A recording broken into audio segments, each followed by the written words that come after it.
बिस्मिल्लाहिर्रहमानिर्रहीम, अस्सलाम वालेकुम। पाकिस्तान और दुनिया भर में देखने और सुनने वालों को अब्दुल कादिर का सलाम। आज का दिन पाकिस्तान में कानूनी एतबार से अहम दिन होगा। सुप्रीम कोर्ट महफूज किया गया एक अहम फैसला सुनाने जा रही है, जिसकी कॉज लिस्ट जारी हो चुकी है और सुबह 11 बजने का इंतज़ार है। साथ ही चेयरमैन पीटीआई इमरान खान का एक ताज़ा पैगाम है आप लोगों के लिए, उसकी तफसील भी कुछ ही देर में आपसे शेयर करूँगा। आज उनकी जो ज़मानत मनसूख हुई है दूसरे केस में, उसके बाद उनकी कानूनी टीम का एक अहम इजलास हुआ और उसके पैरेलल कोर कमेटी का इजलास भी जारी था। और ख़ास तौर पर साइफ़र लीक के मामले पर तहरीक इंसाफ का ऑफिशियल एलामिया भी जारी हो चुका है। अगर इमरान खान साहब जेल से बाहर होते तो वो पोजीशन ज़रा बेहतर क्लियर कर सकते थे, लेकिन उनके बिहाफ पे तहरीक इंसाफ ने इस सारे मामले में एक मुतालबा किया है। ये सारी तफसील बताने से पहले थोड़ा सा जिक्र मैंने करना है काशिफ अब्बासी साहब के प्रोग्राम के एक क्लिप का, जिसको देखकर मैं काफ़ी देर सोचता भी रहा हूँ और फिर मैंने समझा कि चलें आपसे ही बातचीत करके ज़रा समझने की कोशिश करें कि वाकई में ऐसा है या ये ऑप्टिक्स ही हैं। वो शहबाज शरीफ के 16 माह की जो हुकूमत थी या इक़्तिदार था, उसका एक खाका पेश कर रहे थे, जिसमें उन्होंने शहबाज शरीफ और मरियम औरंगज़ेब के कुछ बयानात सुनवाए। मरियम औरंगज़ेब साहिबा बता रही थी कि पाकिस्तान सहाफ़त के लिए 6 दर्जे ऊपर चला गया, रैंकिंग बेहतर होगी सहाफ़त के एतबार से। और जैसे ही उनका बयान ख़त्म हुआ तो काशिफ अब्बासी ने उनकी इसी हुकूमत के दौरान सहाफ़ियों से होने वाला जो सलूक था उसकी तफसील बताना शुरू की। अरशद शरीफ से लेकर शुरू किया, सदीक जान तक, अयाज़ अमीर, समी इब्राहिम और फिर और बहुत सारे सहाफ़ियों के नाम भी थे। प्लस इमरान रियाज के साथ जो भी हुआ वो भी इसी हुकूमत में ही हुआ।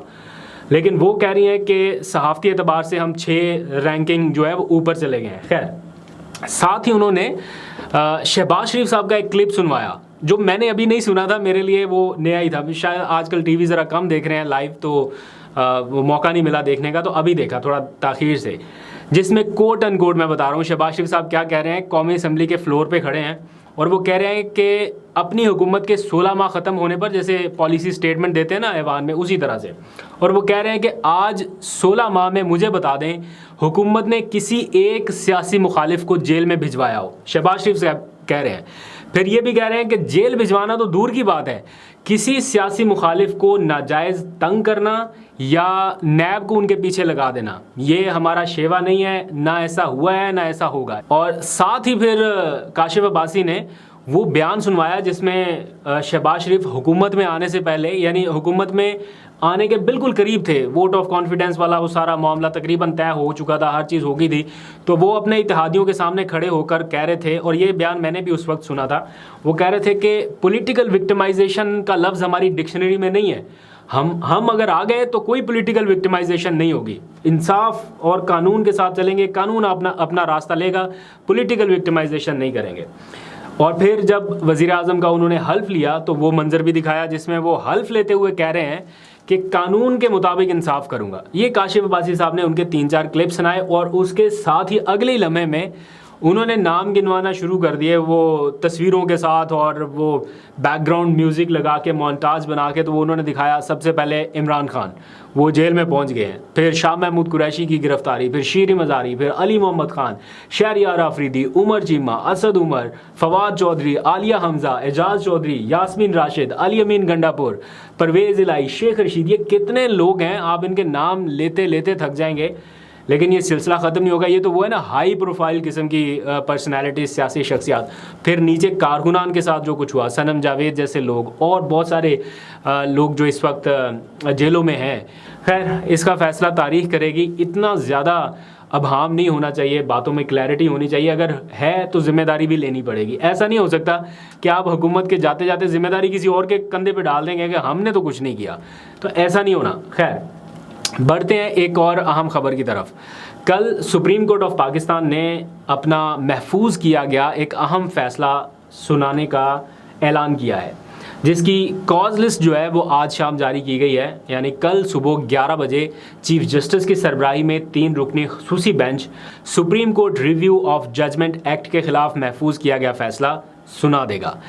ये फैसला 19 जून को महफूज किया गया था, उस वक्त ये कहकर के आइंदा 2 से 3 रोज़ में या जल्द ही इसका ऐलान कर दिया जाएगा। लेकिन इसकी टाइमिंग बड़ी इंपॉर्टेंट है, यानी हुकूमत के जाने के ठीक 1 दिन बाद या असम्बलियाँ या वफाकी काबीना तहलील होने के 1 दिन बाद इसे सुनाने का फ़ैसला किया गया है। इस एक्ट के तहत पार्लियामेंट ने चीफ जस्टिस के कुछ इख्तियारात को महदूद कर दिया था और गालबन बेंच बनाने का जो इख्तियार था उसमें भी कुछ रद्दोबदल की गई थी कि कोई कमेटी बनेगी या दिस एंड दैट। वो कानूनी माहिरीन उसकी डिटेल बता सकते हैं, लेकिन ये बड़ा डिबेट हुई थी इस एक्ट के ऊपर और कानून साजी के ऊपर। तो अब ये जब चैलेंज किया गया सुप्रीम कोर्ट में तो उसके बाद काफ़ी समातें हुई और फैसला महफूज हो गया। तो अब हुकूमत जाने के एक दिन बाद ये फैसला सुनाया जाने लगा है। अब देखते हैं कि सुबह चीफ जस्टिस की सरबराही में जो 3 रुकनी बेंच है, जिसमें चीफ जस्टिस खुद हैं, जस्टिस मुनीब अख्तर हैं, जस्टिस एजाजुल एहसन हैं, वो क्या डिसीजन सुनाते हैं। इंतज़ार रहेगा, आपको कल अपडेट भी करेंगे। अब आ जाइए ज़रा साइफर लीक की कहानी पर, जिसने कल इस वक्त से लेके सोशल मीडिया के ऊपर अभी तक हलचल मचा रखी है। जिस साइफर को कुछ लोग तस्लीम करने से इनकार कर रहे थे और कहते थे कि सहाफ़ती कैरियर तक छोड़ देंगे अगर ये ठीक हुआ, अब वो मान रहे हैं कि साइफर जो है ना वो बहुत हद तक अब उसकी तफसीलात सामने आ गई हैं, तो इसकी तहकीकात होनी चाहिए। अब साइफर के मंदरजात लीक होने के बाद बहुत सारे लोग कंफ्यूज हैं। एक लम्हे में ये कहते हैं कि ख़बर शाया करने वाले इदारे के पास तो साइफर है ही नहीं, इसलिए ये तो वो बातें ही नहीं है जो हो सकती हैं, वो जुटला देते हैं। अगले ही लम्हे कहते हैं कि ये साइफर तो इमरान खान के पास था, उनसे गुम हुआ, तो ये वही साइफर है जो छापा गया, ये उसी की कॉपी है। मतलब क्लैरिटी नहीं आ पा रही कि इस मामले को निगेट कैसे करना है। पहले अच्छे से सोच समझ लें कि साइफर था या नहीं था, है या नहीं है, ये हकीकत थी या नहीं थी, उसके बाद कोई नैरेटिव बना लेना। पहले उसकी हकीकत से इनकार करते हैं, फिर अगले लम्हे कहते हैं कि अच्छा ये इमरान खान से गुम हुआ था तो डाल दो, उसी के खाते डाल दो, ये उसी ने लीक करके इन तक पहुंचाया है। अभी तो इमरान खान जेल में, अगर बाहर होता तो पता नहीं और क्या क्या कुछ कर रहे होते।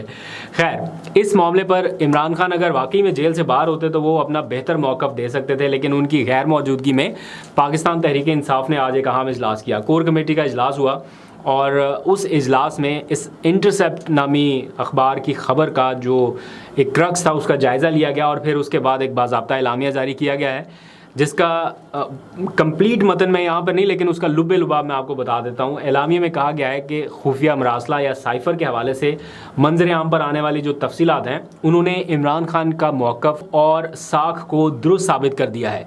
दूसरी तरफ हुक्मरान ग्रुप ने साइफर के वजूद से ही इनकार किया, कभी इसे बेईमानी करार दिया गया, कभी बेवकूफ़ करार दिया गया, लेकिन अब चूँकि तफसीलात मंजर आम पर आ चुकी हैं और इसे मंजर आम पर लाने का इल्ज़ाम भी चेयरमैन पाकिस्तान तहरीक इंसाफ पर आयद करने की कोशिश हो रही है, तो ये एक और बड़ी गलतफहमी है या हमाकत है। इसलिए ज़रूरी है कि इस खुफिया मरासले पर की जाने वाली बहस या गैर ज़रूरी आर्गूमेंट्स को समेटने के लिए एक जामे तहकीकात का आगाज़ किया जाए और इसके लिए एक बाइख्तियार और आला सतह का जो अदालती कमीशन है वो तश्कील दिया जाए। कमीशन के सामने ये सारी तफसीलात रखी जाए और वो फैसला करे कि साइफर एक हकीकत है या नहीं और क्या साइफर में आने वाली बात धमकियामेज़ थी या नहीं। तो साइफर पर अदालती कमीशन की जो भी तहकीकात हों उनको फिर बाद में मंजर आम पर लाया जाए। ये तहरीक इंसाफ का आला सतह जो कोर कमेटी का एक इजलास हुआ उसमें मुतालबा सामने आया है। अब आ जाइए इमरान खान के ताज़ा पैगाम की तरफ। तो इमरान खान ने कौम के नाम अपना जो पैगाम जारी किया या जो अपना पैगाम कुछ लोगों के ज़रिए भिजवाया है उसमें ये कहा गया है कि जश्न आज़ादी भरपूर अंदाज में मनाई जाएगी। इस हवाले से सेनेटर आज़म स्वाति ने आज एक वीडियो पैगाम जारी किया है, उनके ऑफिशियल प्लेटफॉर्म से जारी हुआ, जिसमें उन्होंने कहा है कि इमरान खान की गिरफ़्तारी के बाद ये उनका गालबन दूसरा वीडियो मैसेज है और उन्होंने इस पैगाम में कहा कि मैं इमरान खान का मैसेज आप सब तक पहुंचाना चाहता हूं, जिसमें कहा गया है कि हमें हर सूरत 14 अगस्त को अपनी आज़ादी का दिन मनाना है। No matter what Imran Khan jail में हैं, बाहर हैं, किस हाल में हैं, लेकिन आज़ादी का जश्न हर हाल में मनाना है। ये इमरान खान की अपील भी समझ लीजिए या उनको पार्टी के लेवल पर भेजा गया मैसेज भी समझ लीजिए। और ख़ुलासा इसका जो किया गया है, उन्होंने अपने अल्फाज में कहा कि इमरान खान के पैगाम का खुलासा ये है कि जिस दौर में जीना मुश्किल हो उस दौर में जीना लाजम है।